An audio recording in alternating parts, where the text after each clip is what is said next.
time, we ask that you mute your microphone and feel free to turn your video off if you'd like. I will now turn it over to Krishna Mondale, who's the president of our chapter, and she will introduce tonight's speakers. Okay. Hi, welcome everybody. Thanks for joining us. We are excited to have two local scholars on the history of voting rights join us tonight to talk about America's struggle over voting rights and bring the focus onto our state. James Leloudis is a professor of history at the University of North Carolina at Chapel Hill, where he also serves as the Peter T. Gower Associate Dean of Honors Carolina and the director of Carolina's James T. Johnston Center for Undergraduate Excellence. He is currently a co-chair of UNC Commission on History, Race, and a Way Forward.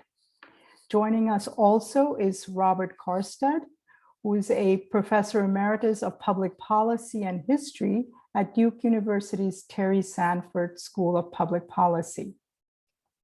Both have authored and co-authored several books centering on various topics, including education, poverty, social welfare, always with a focus on the South and on our state.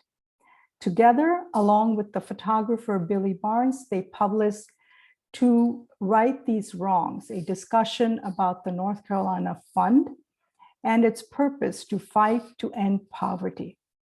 But I want to bring your attention to their most current book, Fragile Democracy, which tells the story of race and voting rights from the end of the Civil War until the present day. Please help me welcome Professors Korstad and Leloudis.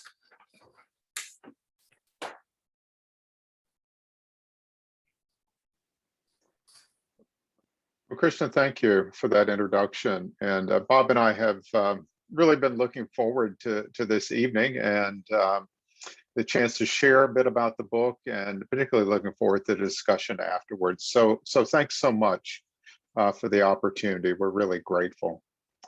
Well, this book, Fragile Democracy, is a work about the past that has its origins in the concerns of the present day.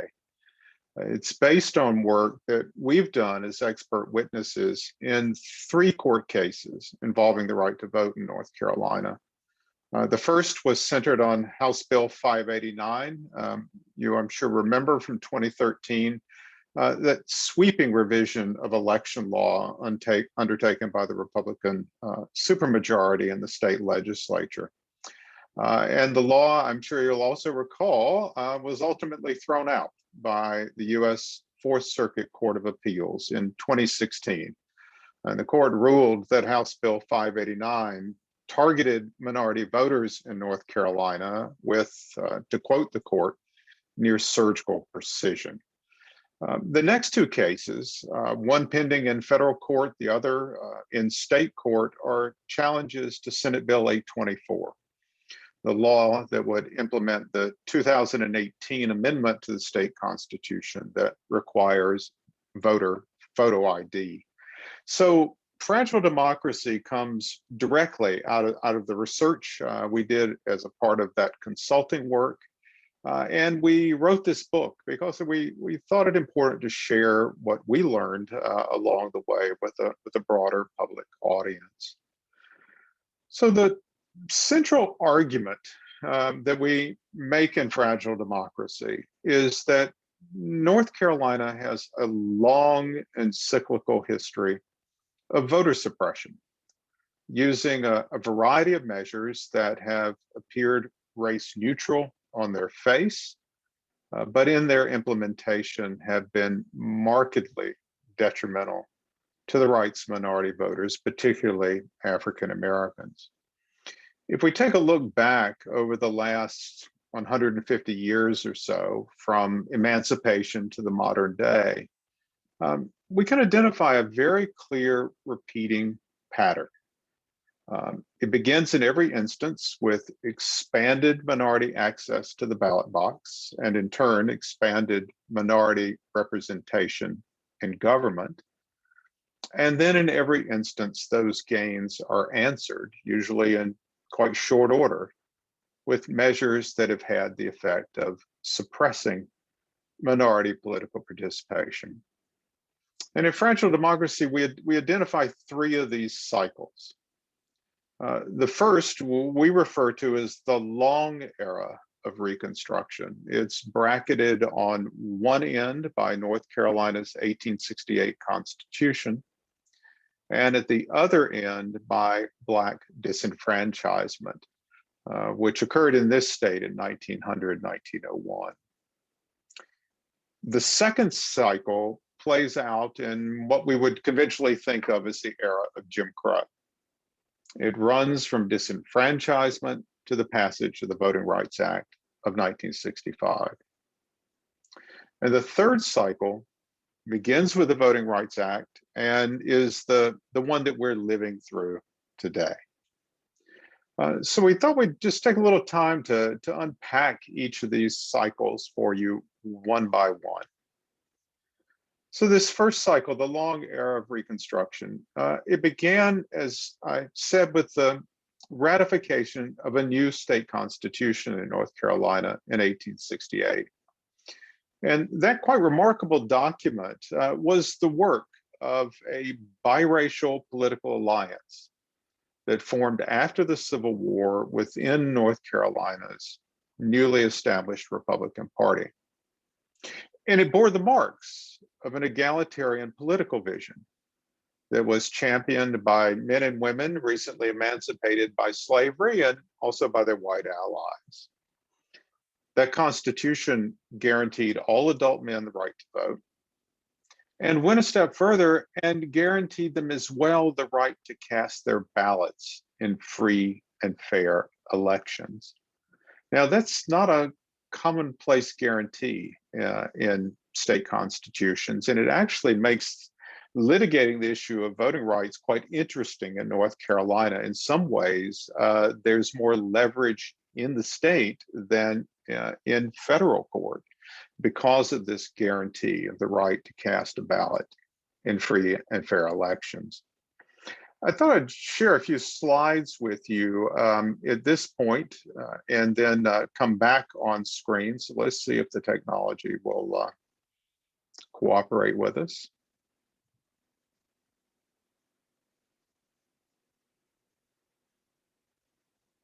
Okay, I'm assuming everyone can see that. All right. So that Constitution set the stage for more than 3 decades of biracial politics in which Blacks were routinely elected to local offices, won seats in the state legislature, and also represented North Carolina in Congress.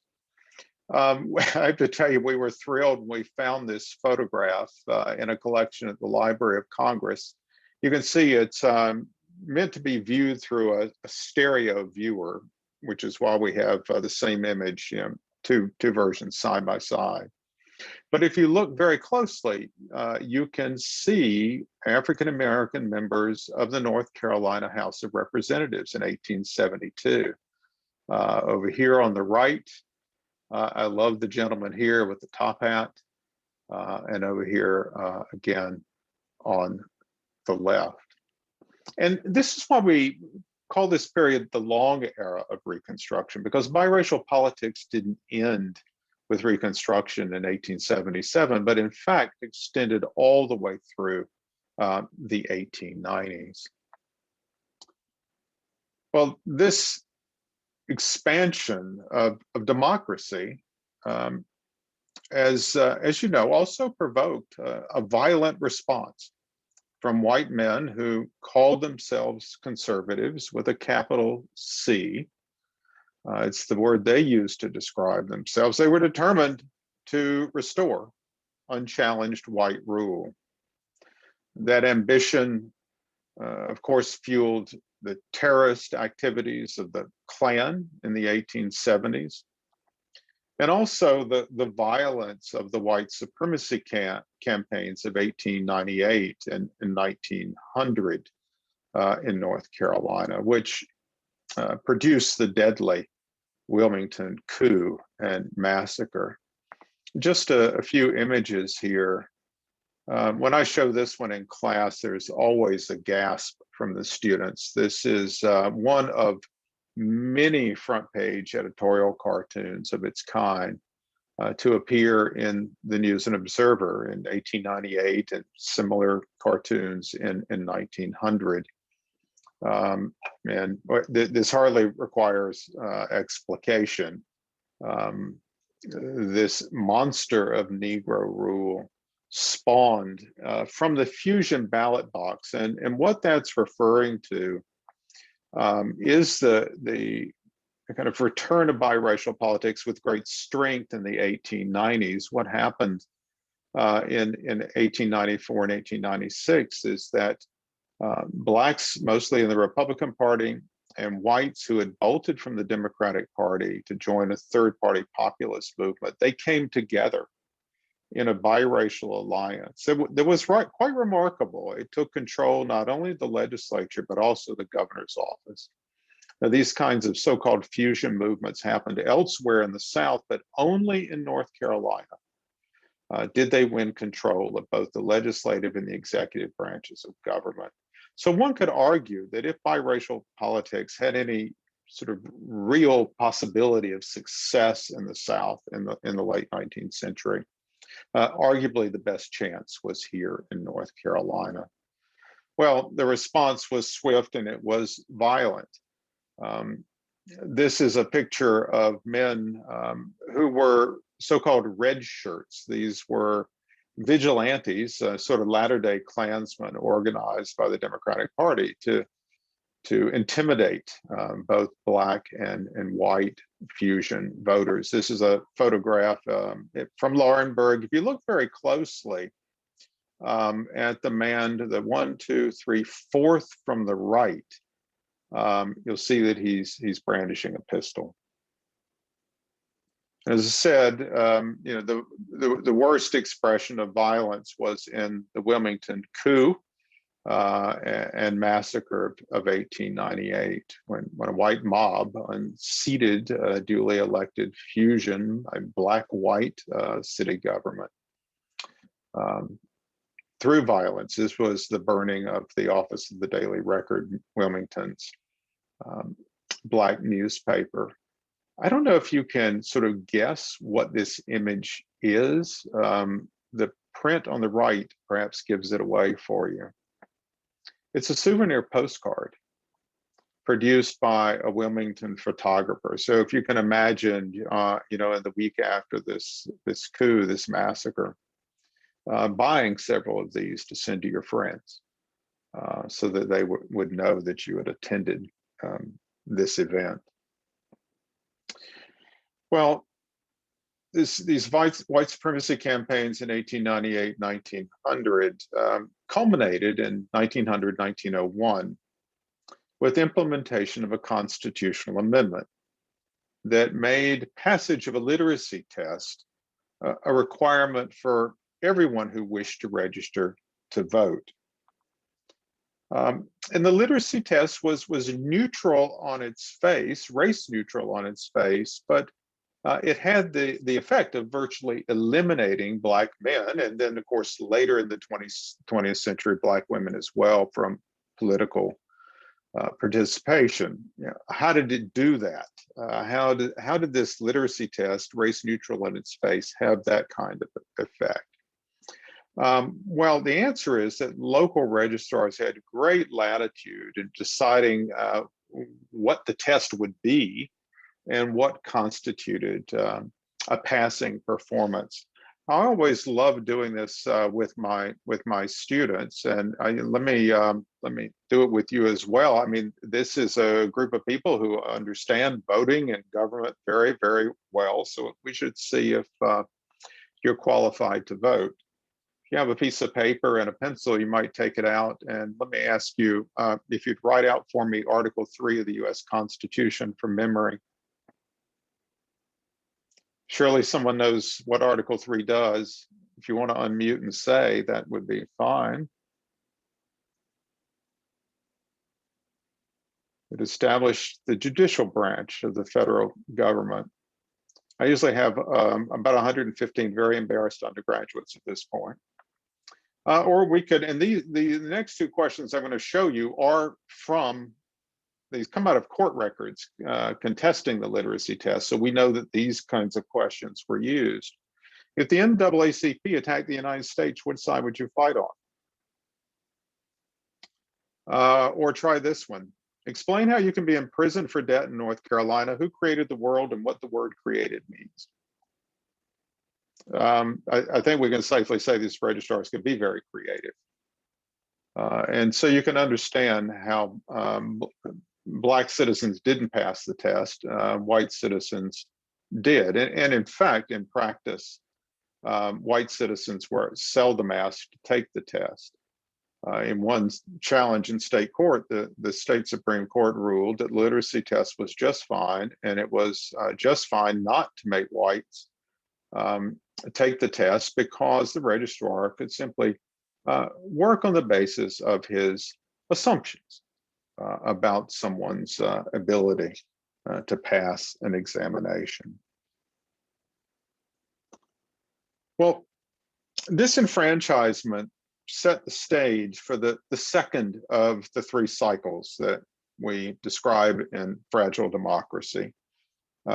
It was the keystone in the regime of Jim Crow, that regime of racial separation, racial segregation, and subjugation.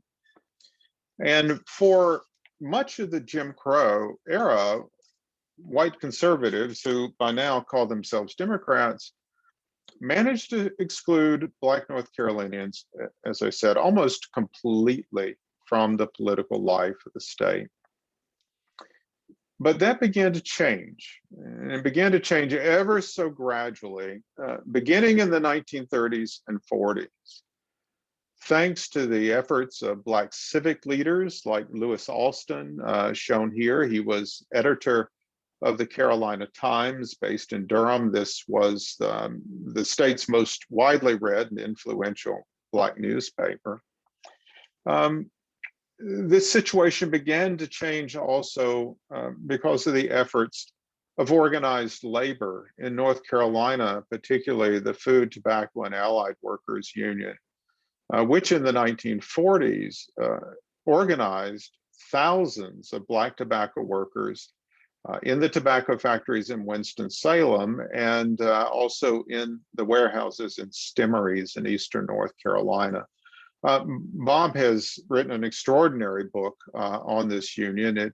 When it was published, I'll go ahead and brag for him, won almost every award in its path. It's titled Civil Rights Unionism. So you might want to add that to your reading list. As I said, these efforts were effective, and what FTA did, what Lewis Alston and other Black civic leaders did, was organize campaigns in their communities to have people present themselves again and again and again to take the literacy test and to be added to the voter rolls. And so very, very slowly, they do begin to expand the number of Black citizens who are on the voting rolls and can cast a ballot. And what that means then by the late 1940s and 1950s is that a very small number of Black candidates begin to win elections to local offices in Winston-Salem and in the heavily Black counties in Eastern North Carolina. When I say small, we're talking about a half dozen or so people. One of those candidates was G.K. Butterfield Sr., whose son, of course, represents North Carolina in Congress today. There he is in the dark suit, hand raised, being sworn in 1950 after winning election to the Wilson City Council in 1953. So we get these small Black advances. And as I said before, the response from white lawmakers was predictable, it was swift, and it was targeted. What did they do? Well, in the late 1950s and into the 1960s, several things. First of all, they made major changes in the state's political system.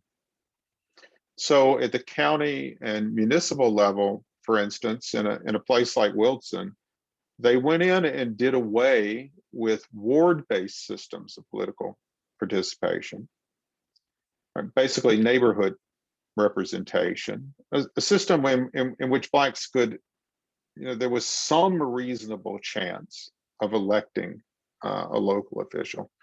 They went in and at a city by city, county by county level, replaced those ward systems with at-large systems of representation. All right, and in any at-large system, as long as whites vote their racial identity, a minority populations, just think about the math, mathematically has next to no chance of electing a representative. The only thing a minority population can do, and Black voters did begin to do this, is to resort to single shot voting. And I think everyone knows what that is, but just a reminder probably wouldn't hurt. Imagine we go into these elections all the time, right? Where there may be 3 seats on the county commission open, there are 5 candidates. The ballot says vote for 3. Well, single shot voting means that you vote for the one person you want to be sure will win election, and you don't vote for any others. And again, mathematically, that can work. A minority candidate might win election. Well, as soon as Black voters began to do that, the state legislature passed a law that made single shot voting illegal. And they argued that it was a form of election fraud. It was what they called block voting, coordinated voting among Blacks. Now, of course, white people have been voting that way for a long, long time, but when Black voters did it, it was seen as an instance of fraud. And the single shot ban was defended in those terms. So these concerns about fraud, they're so much part of the conversation today. They're really nothing new. Then at the state level, lawmakers created a large number of multi-member districts in the state legislature. All right, so again, we're going to have elections in those districts on an at-large basis. Maybe there are 3 seats open. 5 candidates, vote for 3. And sort of just to be certain of the outcome, particularly in Eastern North Carolina counties, they added what were called numbered seat plans to those multi-member districts. So that meant we might have 3 open seats. Just to make the math easy, there's 6 candidates. We're going to handle each of those seats as a separate election. Now, what that means is that Democratic Party officials could make sure that if one of the candidates were Black, that person would be paired up to go head-to-head against the strongest white candidate. Right? Another strategy, race neutral on its face, but for diminishing the power of the Black vote. And I think a single number illustrates how effective this is. In 1971, there were only 2 Black lawmakers in North Carolina's state legislature. All right, so we're seeing the pattern repeat itself: advances in minority political participation, answered by voter suppression, accomplished by measures that on their face appear to be race neutral, but in their implementation have a profound discriminatory effect. Let me come back over here.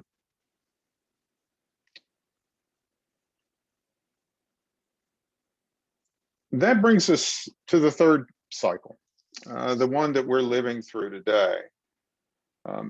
It begins with the Voting Rights Act of 1965. And then in the 1970s and 80s, judicial intervention to force the legislature to dismantle the discriminatory measures that I just described to you. So the federal courts in the 70s and 80s, they threw out the ban on single shot voting. They prohibited the use of numbered seat plans in legislative elections. And they ordered that most multi-member districts in the General Assembly be eliminated. And the results were really quite dramatic. Dozens, scores of Black candidates began to be elected at the local level. And by 1991, there were 19 Black lawmakers in the state legislature. In that same year, Dan Blue was elected Speaker of the House. At the time, that was the highest state office held by a Black politician in all of North Carolina's history. So the key here is the Voting Rights Act and judicial intervention to enforce the Voting Rights Act and to compel the North Carolina legislature to dismantle those measures that had been put up as roadblocks to Black political participation. And what followed then in the 1900s and early 2000s, particularly in Jim Hunt's third and fourth terms as governor, were reforms that gave all North Carolinians greater access to the ballot box. Early voting, same-day registration, out-of-precinct voting, and a program that pre-registered 16 and 17-year-olds so that their names would be added to the voting rolls automatically when they turned 18. And the net effect of those reforms was a dramatic spike in minority political participation. Between 2000 and 2012, Black voter registration in this state surged by 51%. It's an extraordinary number. Compare that to a 16% increase among whites. So big gains in voter registration. And between 2000 and 2008, Black turnout at the polls on election day jumped from 42% to a high of 72%. 30-point jump.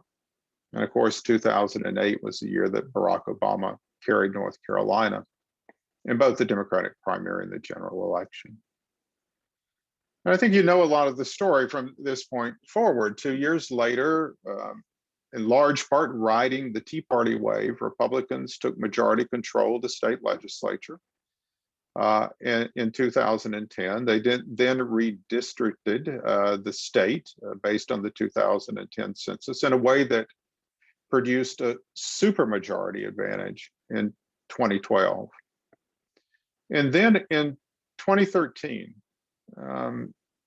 weeks after the Supreme Court gutted Section 5 of the Voting Rights Act, in the case Shelby County versus Holder, they passed House Bill 589. Now, remember why Section 5 was so important. Section 5 was the portion of the Voting Rights Act that required that states actively monitored, because of their record of discrimination, states regularly monitored by the Justice Department had to submit for pre-clearance any change they made in the system of representation in local, county, state government, or any changes they made in voting practices. Now, North Carolina, all of North Carolina wasn't under supervision. The number of counties changed slightly, but about 40 counties in North Carolina were under Section 5 supervision. But Shelby versus Holder did away, threw out Section 5. And what that did is it cleared a path for House Bill 589, that omnibus election reform bill that rolled back every one of the progressive reforms that I just listed, and for good measure, added in a new voter photo ID requirement. So they get rid of, they limit early voting, get rid of out-of-precinct voting, get rid of same-day registration, and get rid of that teen registration program. And as I said, add in for good measure voter photo ID. That's the first time that that requirement's passed into law in North Carolina. Well, as I said at the beginning, in 2016, the Fourth Circuit threw House Bill 589, threw it out. That lawsuit had begun in the federal district court for the Middle District of North Carolina in Winston-Salem. I actually testified for the plaintiffs in that trial. We lost at the district court level, but prevailed at the Fourth Circuit. And after that, the Republican majority in the legislature regrouped, narrowed their focus to voter ID, and put on the 2018 ballot a constitutional amendment that would mandate a photo ID requirement. Voters approved the amendment. I know you know this history. And then in the closing days of a lame duck session, while they still had a veto-proof majority, which they had lost on election day, but while it was still in place, the Republican supermajority passed Senate Bill 824 to implement that constitutional mandate for photo ID. Now, the Senate Bill 824 is currently in court. In fact, I testified in the state case about 2 weeks ago.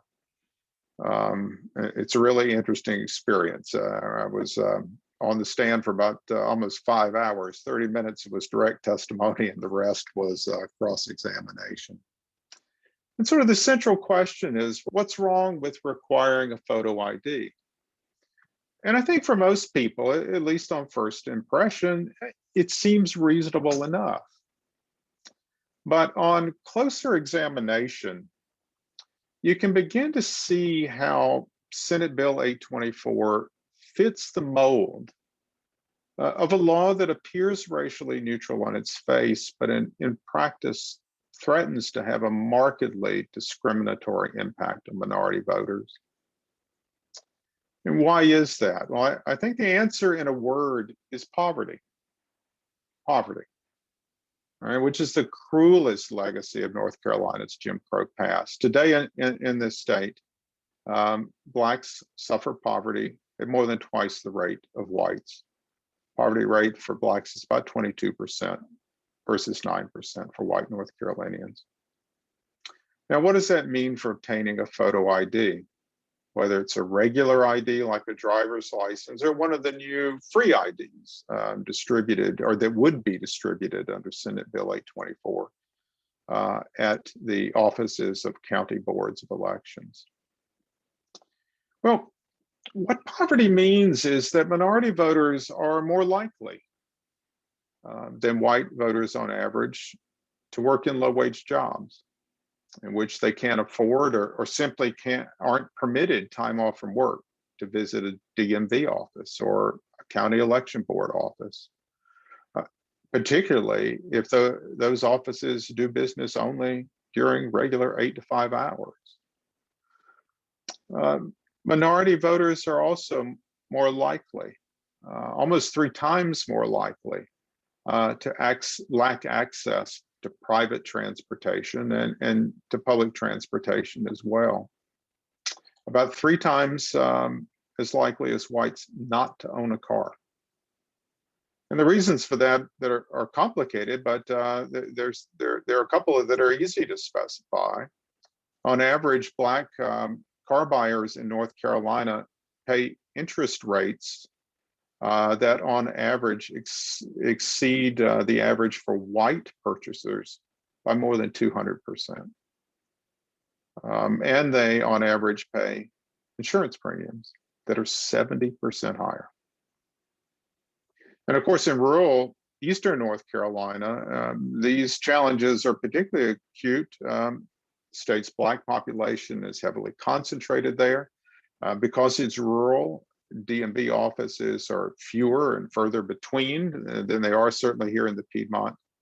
And in most of those counties, there is little or no public transportation.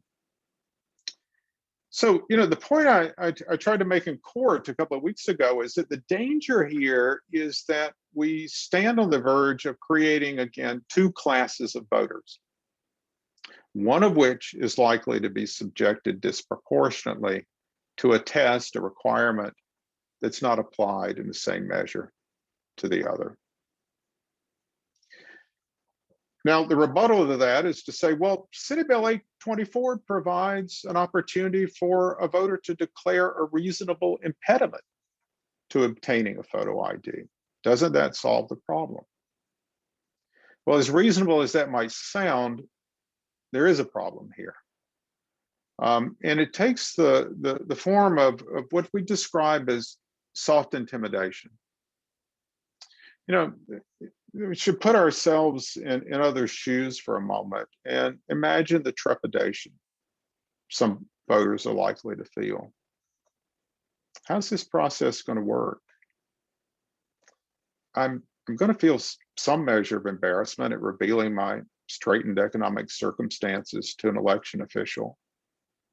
But is it going to be even worse than that? What's going to happen? Are they going to pull me out of line? Will I be literally moved to the side, humiliated in public? Everybody will know something's going on. And if I declare a reasonable impediment, will somebody challenge me? Now, that's a very serious question in light of the changes that were first made in House Bill 589 and have been preserved in Senate Bill 824. Before House Bill 589,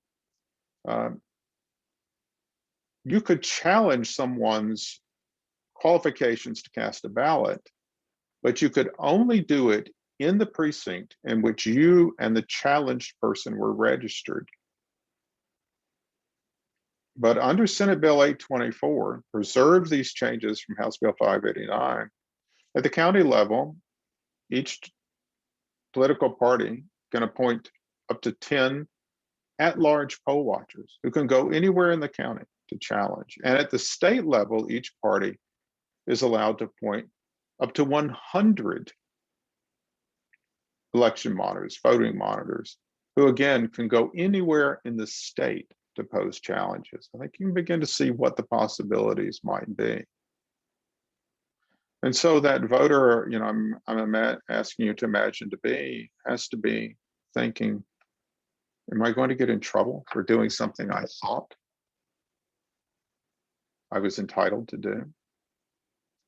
And after all that, is my vote going to count? Let's say I have no problem up to this point. I've still, you know, I've not won the prize because the law allows me only to cast a provisional ballot. How's its acceptability going to be adjudicated? That's very unclear.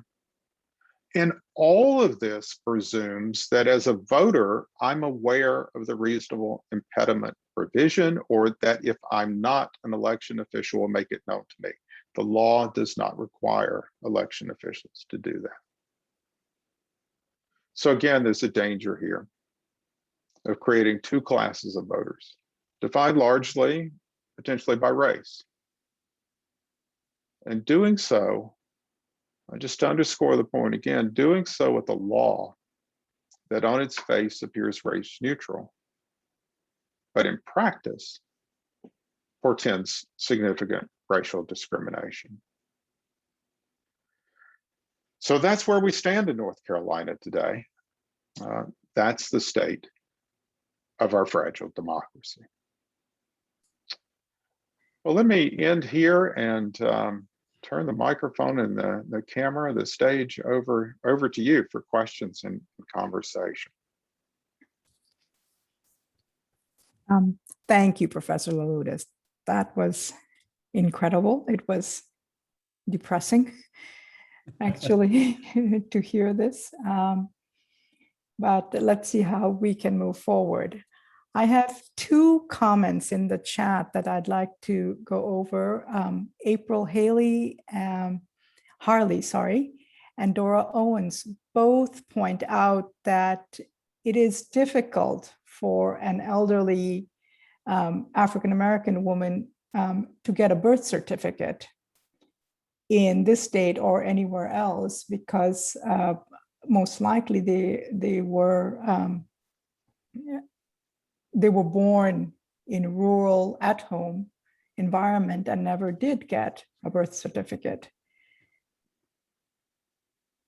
Yes, and they're not able to locate their birth certificate. So, and that is a pain And that is a painful process because we as voter educators, we went through that process and helped educate people how to go through that process.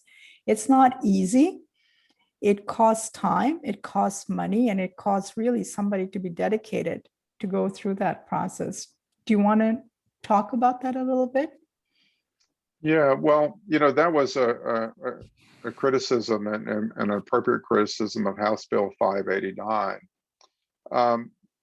When the legislature kind of having seen those challenges come and what happened in court, what the legislature did in Senate Bill 824 is now made provision. You can go get one of those free IDs at your county election board office, and the only thing you're required to do is to state your name and the last four of your social security number.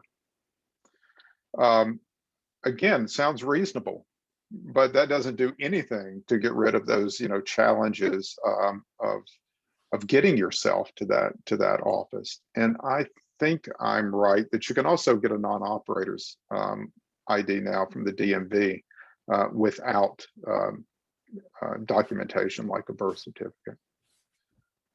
So they saw that one, they saw that one coming and worked it into the law, but there's still a lot of other issues that are unresolved. Okay.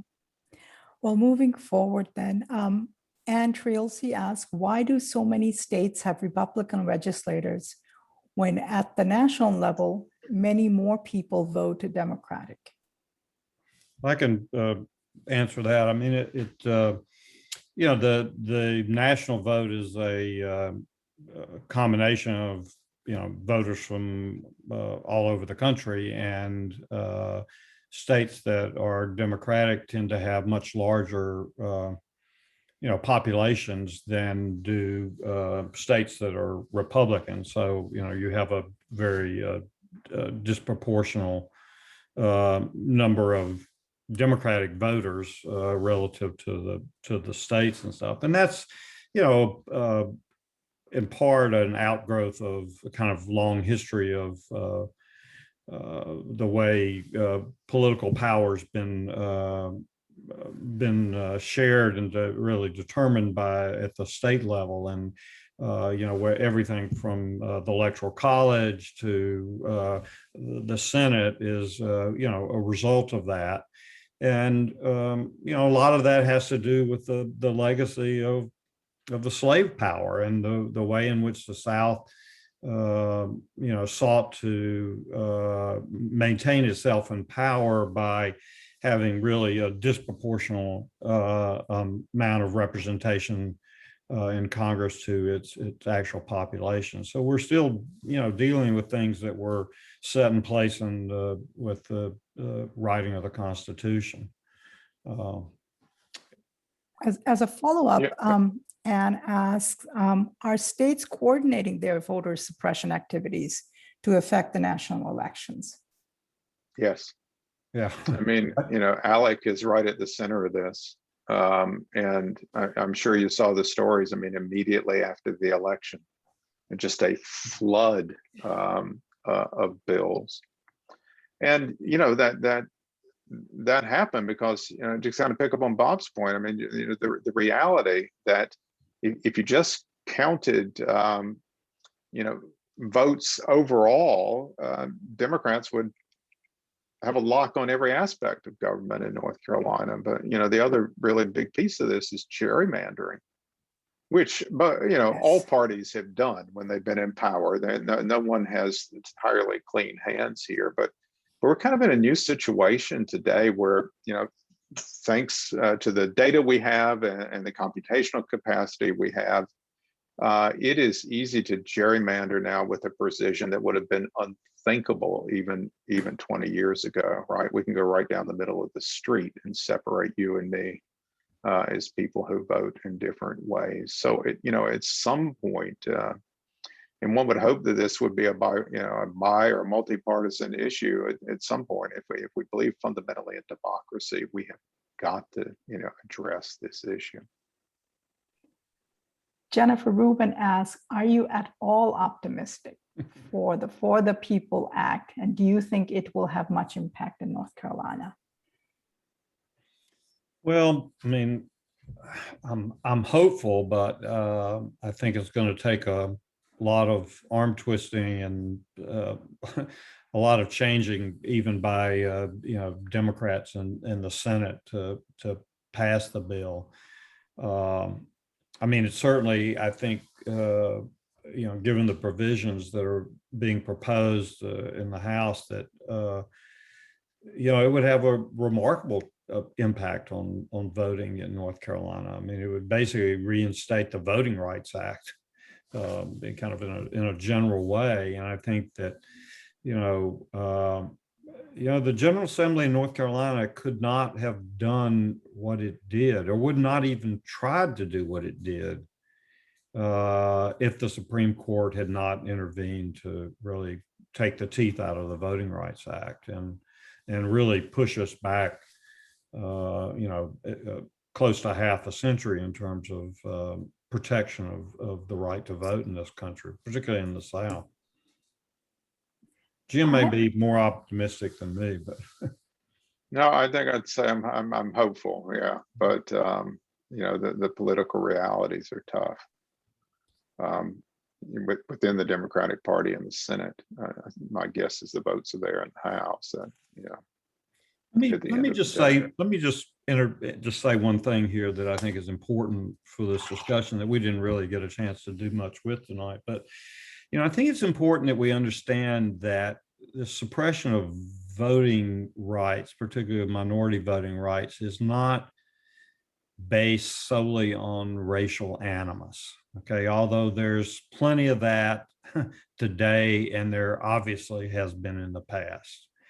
And it's not strictly or even really about partisanship, given the way that the Democratic Party and the Republican Party have totally changed their tunes and their platforms and their positions on these issues over the years.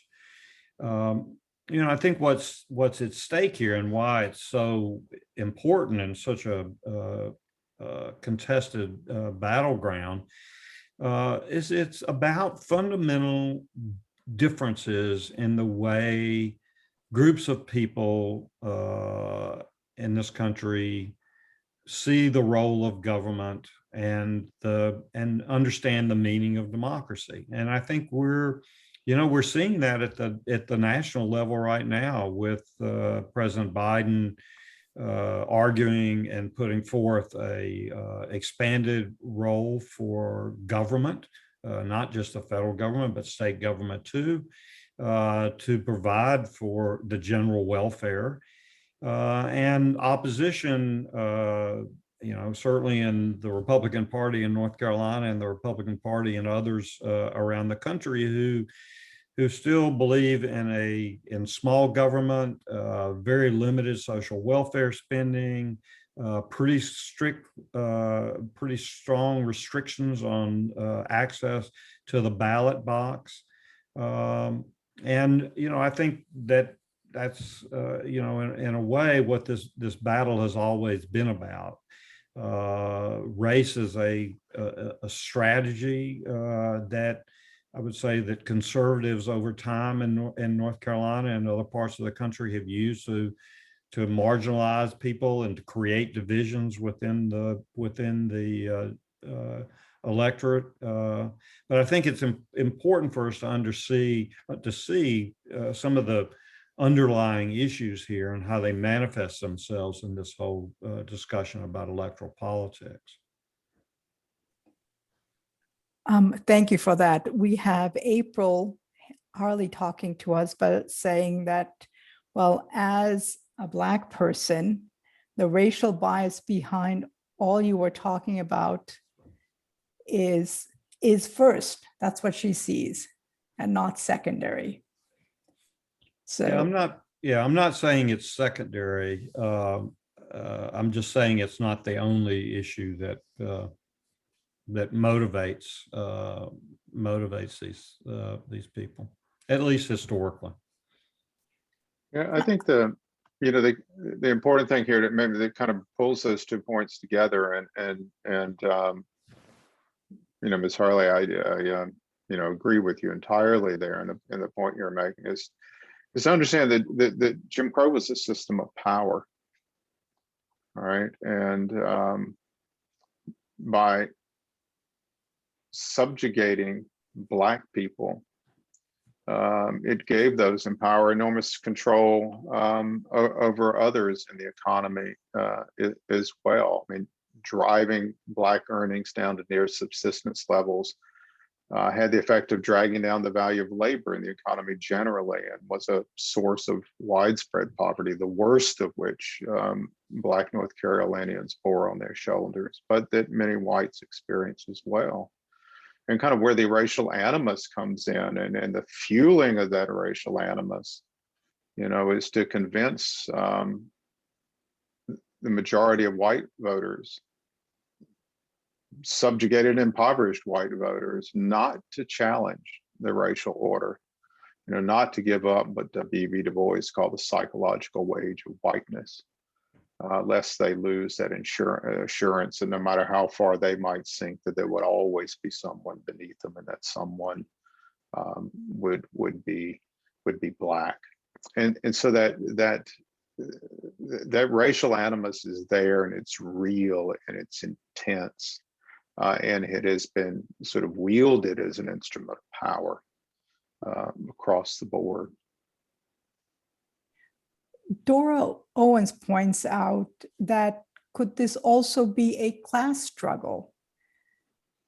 That making sure that only the right people have access to get and make decisions and receive benefits. That is exactly what white supremacists said in 1900, that only the right people should vote. And there's a way in which we're talking about that today, you know, even if it's not said quite that explicitly. And it is a class struggle. I mean, that was the basis of biracial politics in this state in the 1890s. And, you know, and I didn't mention, if you look at the Arab Reconstruction, 1868 to 1877, in North Carolina, a larger percentage of whites than in any other southern state crossed the race line, joined the Republican Party, and made common cause with men and women, most of whom had been enslaved just years before. And it's really important not, you know, to get kind of misty-eyed and romantic here. It didn't mean that they didn't have a racial animus in their heads and that it couldn't be brought to the fore, but these are moments, right, when people, particularly white people, understood that, you know, the issues of class and power that are here.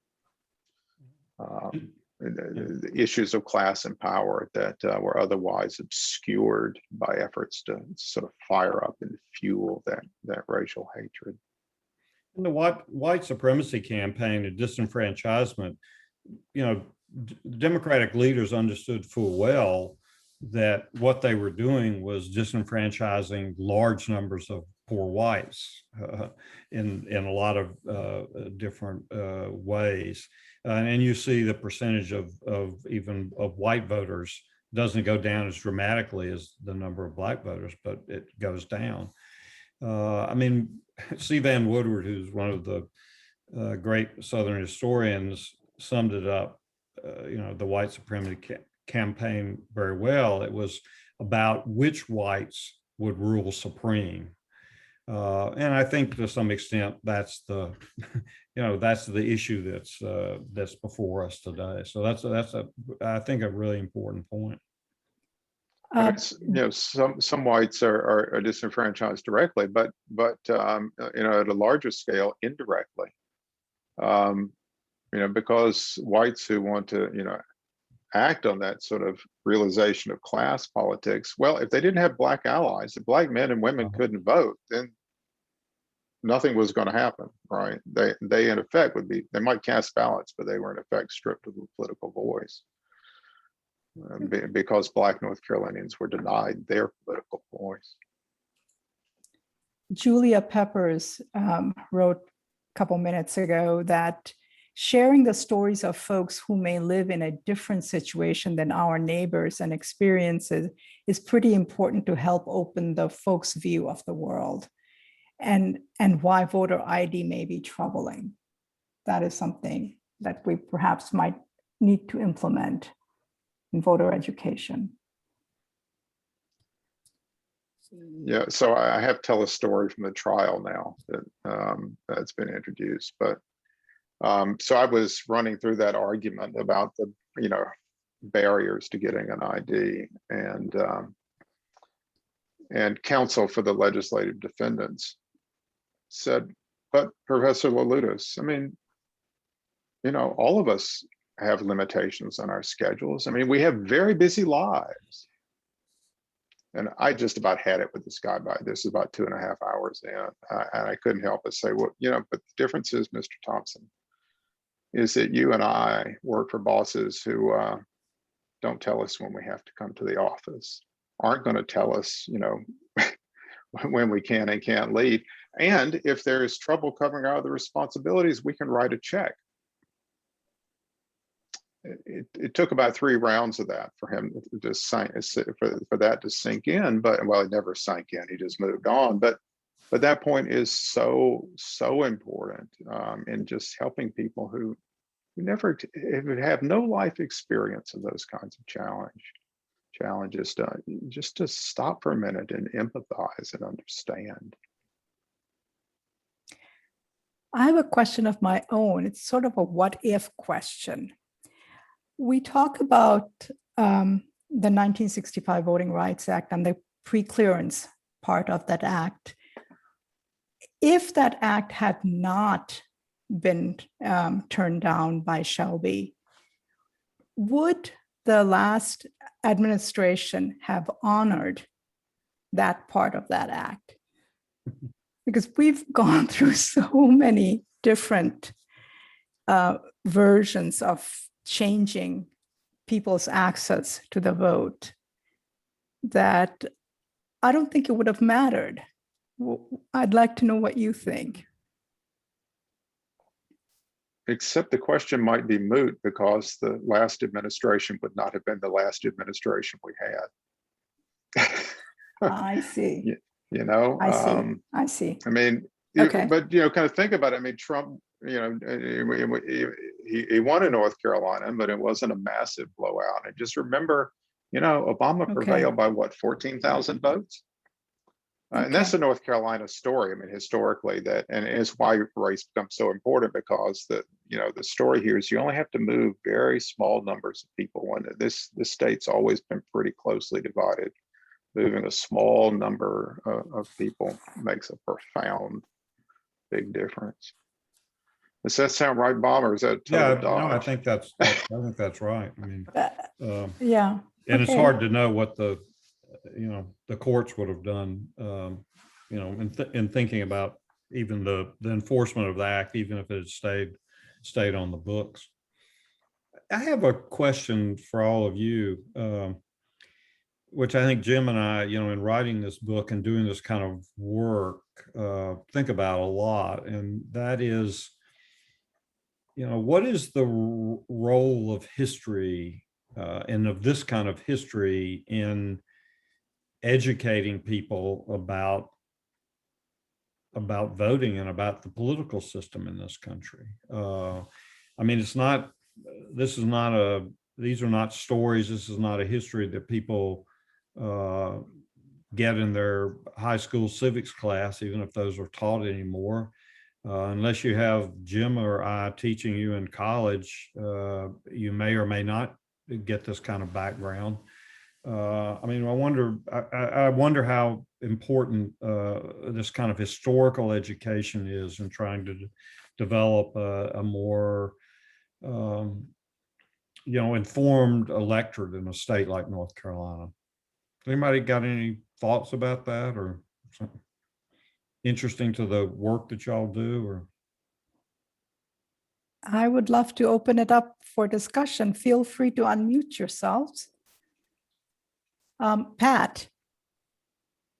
Yeah, in listening to your excellent presentation, I want to say, well, how can we use this information to inspire people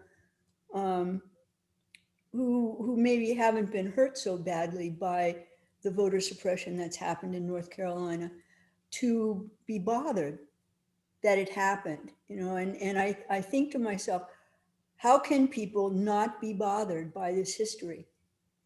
And how can we, as the League of Women Voters, teach people and kind of guide them to at least see it as a grave injustice, and maybe move from there to not wanting to perpetuate such an injustice. I don't have any answers, but that's just where your talk is leading me. Mhm.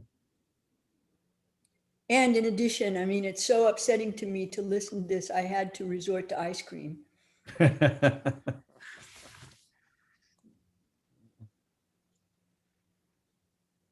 Yeah, Uh, we're wide open to suggestions. So I think one of the challenges for us is to again think about, okay, well, how can this scholarship do some sort of meaningful work in the world?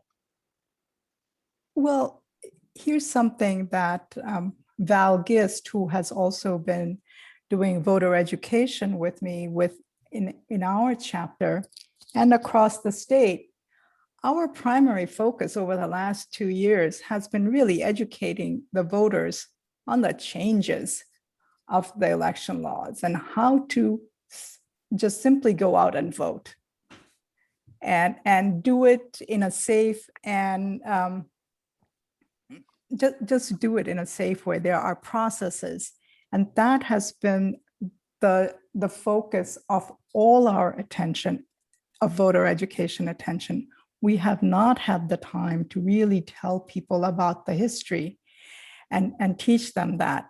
And I would love to, because this is not something I guess the next generation or younger generation knows, but the two of you might be able to tell us as professors in universities, what do you see from your students? What do you hear from your students about voting and the suppression that happened in the past and moving forward? Yeah. Yeah, I think they're disturbed by the changes and really hungry to understand, where they come from. Because if you don't know where they came from, it's hard to, it's hard to challenge them and prevail. I mean, I would just come back to the central point of the book. I mean, for most reasonable people, right? It's not unreasonable when they say, well, voter ID, come on, what's wrong with that? Because in the face of it, right, it doesn't seem so troubling, but it's only, it's only when you kind of drill into the genealogy of the law that you begin to understand its pernicious effects. It reminds me of doing work years ago around the controversy of the Confederate monument in Chapel Hill. And, I would be out there and I would hear lots of, again, very reasonable people I knew say, oh, I don't understand what the problem is. It's a veterans memorial. No, it's not. But they didn't know the history. And so a colleague and I put together, a digital presentation. I want to show you one before we close. It's just based on this book, but the thing went viral. It had about 40,000 viewers. But most people came back after learning a little about the history and said, oh, okay, I get it. I understand, what's going on. So for one, again, the challenge for us is scholars, and I think where, working with folks like you can be so important, just helping us think about what are the best ways, what are the best strategies, for getting something in a book out in more, general circulation. There Looked is like April had her hand raised. I did. Too. So, I think in the case of voters, so I've worked in politics for basically my entire career. Basically, when I left Howard, I went straight to the Obama campaign, doing fundraising out of Chicago, and am now currently running Lead NC. But I have been back home in Charlotte where I was born and raised, for about 10 years. And there's a lot of things that I have paid attention to since I've been back. And one of them is, in some cases, education around voting the focus may not need to be so much about the history, but about how voting affects you today. There's a lot of folks who have conversations about, well, I don't get in politics because it's so mean or nasty or messy. But once you start helping people understand that registering to vote and vote for your city council members, either at large or your district representative here in Charlotte, means that if you're someone who relies on public transportation primarily to get to and from work or whatever you need to do, voting people in who are going to make the system better here, because I have friends or family of good close friends who blew my mind some years ago when she told me that her son and her stepson had to take a bus 2 hours to and 2 hours from work because our system of transit here in Charlotte is not built properly. Once you start helping people connect that, I feel like that makes a difference. Once you help people connect, okay, well, your school is not being adequately funded. Well, let's take a look at where this money comes from, and let's take a look at what your county commission looks like. So I think a lot of times people don't really connect politics with what their everyday life looks like. So if there's a way to develop voter education that educates people on, this is how this connects to your life, what you're living right now, I think that would make a huge difference. And then from there, you're able to maybe go back into the history about how, systemically they've taken these rights away from you. But it's something about that piece of, this is how you're being, with you not using your vote, this is how you are currently being harmed. I think for some folks that would make a difference. And I'm really glad, Jim, that you were able to educate folks on the history of the Confederate statues, because funny enough, both of my parents are from South Carolina. My mom's from Lancaster, my dad's from Dillon. My mom just turned 70 a couple of weeks ago. Don't tell her I told y'all that. But they were, when they were born, my dad's a couple years younger, when they were born, the Confederate flag was not flying over the state capitol. That happened as an exact pushback to the early beginnings of the civil rights movement. And then, of course, what happened with the civil rights movement. And then, of course, as gains were being made even before the official civil rights movement, that's when you started seeing these statues and things crop up. And a lot of people don't realize that, outside of the fact that if you're fighting against the Union, you're technically a traitor, but that's another story in itself. Yeah, well, all those monuments, went up right after the white supremacy campaigns. They were declarations of victory. Before that, there were some monuments. Most of them were in cemeteries. They were about the dead, not about the living. And yeah. Go ahead, Pat. Just to one step further about the Confederate monuments. I mean, I'm a carpetbagger, and my sister, who lives in southern Indiana, and I were talking last fall, and she started to get cranked up about the Confederate monuments. And I had to point out to her that our great-grandfather fought on the Union side. And I went through these Confederate monuments coming from the Jim Crow era, whatever. But, it doesn't matter to her. There is a population that is not approachable through the logic of history.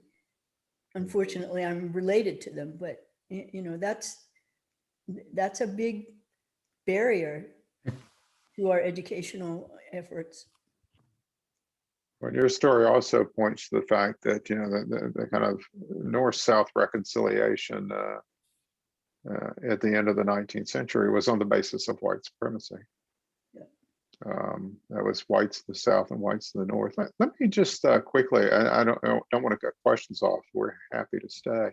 But to just show you this resource I was talking about, it's on our website, so easy to get to, www.fragiledemocracy.com, and you can click on digital exhibit here. This has proved to be really great for people who maybe don't have the time or the inclination to sit down with a book But in a little less than half an hour, you can go through and get the whole story. It's really rich visually. That tends to keep people really engaged. But please feel free to share this with anybody you think might find it useful. Again, it's on our website. Jim, is the Silent Fragile Sam, Democracy. excuse me, Mhm. is the Silent Sam digital display on there also? That is well, it is. fascinating. Also, It's easy to get to as well. So the other one's www.fragiledemocracy.com, Fragile Democracy, one word. This one's even easier. It's Silent Sam, one word, .online, one word, silentsam.online. And here's the exhibit that takes you through, kind of starts in the present day. I was there that night when it came down. Then takes you, through the history. We're still seeing the Fragile Democracy site. With Zoom, you have to go in and share a Okay, different screen. Yeah, that's the Isn't difference that- between Zoom and Cisco WebEx. Yeah, it looked absolutely the same to me. How about that? You can see it now. So this is silent. This Almost. is Silent Sam. it's coming.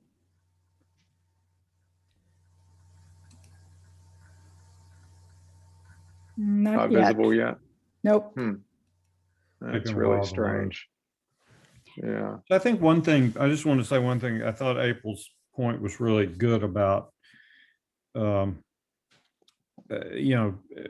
talking to people about why they should vote and what difference it makes in their lives. So I think one of the things we've tried to do both in this book and in the work that we do is also give people historical examples of how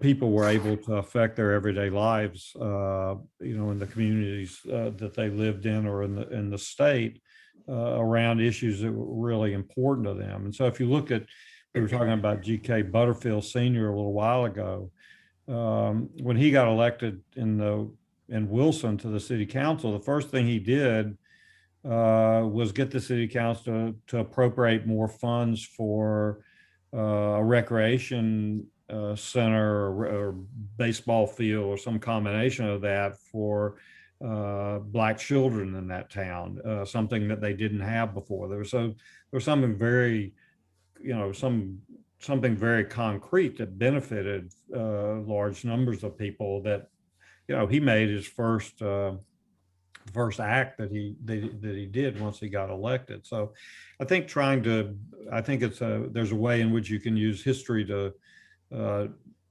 talk about those very concrete things, the benefits that have to people that aren't just abstract things too. So I think that's a great suggestion for all of us. So. I just want to put in a plug for something that our chapter is starting next month, or this month actually. We saw this lack of knowledge about local government and local issues and whose purview is it? What does the mayor do? What does the commissioner do? Where is the money coming from?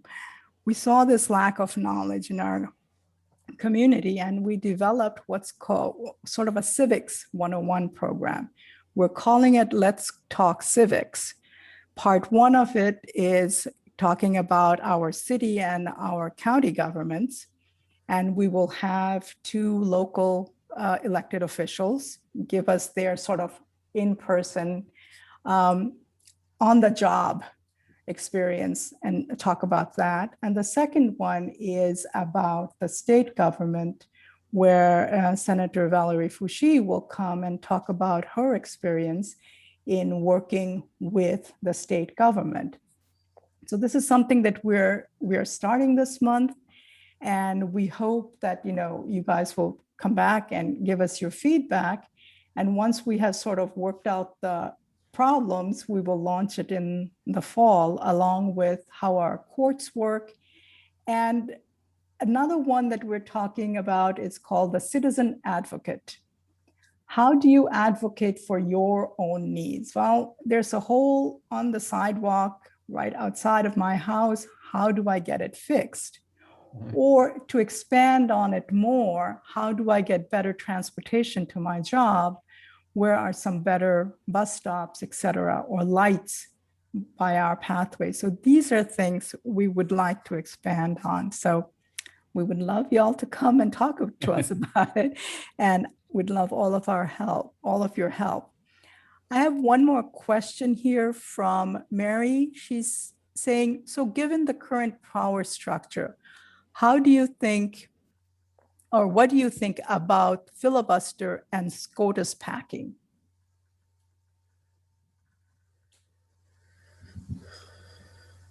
Oh. Well, I mean, the filibuster is obviously a, an archaic, part of our congressional system, that really keeps a minority, another way a minority keeps in power, just like gerrymandering's another form of that.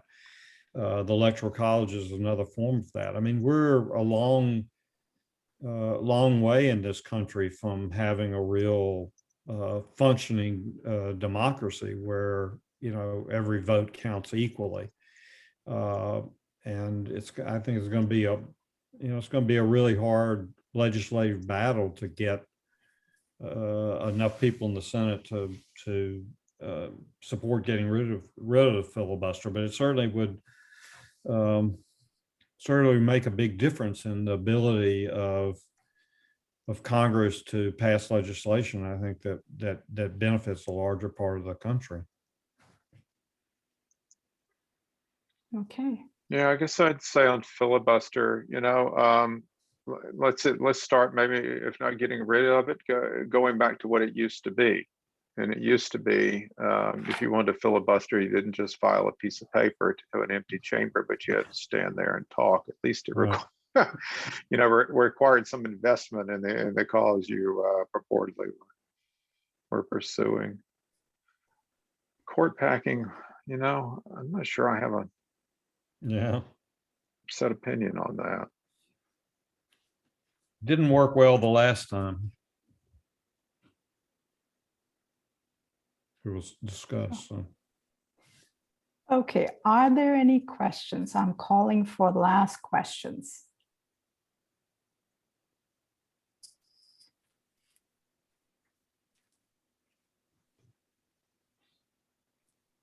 Any other questions? Well, thank you so much, Professor Carstad, Professor Leloudis, for both the excellent talk and this discussion. It was fantastic. Thanks. We hope you'll come back and for some other sessions and talk to us about voting again. Yeah. Thank you again. Well, yeah. Thanks for the invitation. And we would, love to continue working with you. Anytime. Yep. We are all for it. Yeah. Thank you very much. Thank you. This was great. Thanks. Good night, everybody. Good night. Thanks, everybody, for joining us. The civics courses, Aryan Hatzelgandhi sent you the links. You can register for the civics. The first one on the 19th, it's about local governments. The second one is on the 26th, is on the state government. So you can register it here directly. April, talk about, yes, we would love to join with anytime with LWV Charlotte Mack. Well, I'm not active with that particular chapter, but as you all are just thinking about building out your program around how to advocate successfully for changing things, the Planned Parenthood leadership was able to successfully move a CATS bus stop from some miles or so down the road to right in front of the Planned Parenthood, so clients could access the services. They could take the bus and actually access services. So I'm happy to put you in touch with those folks if you're interested while you're building out that program. Super, thank you. Do you have my email? I don't. Okay, let me put it to you. If you put it in the chat, I will save it. Yeah.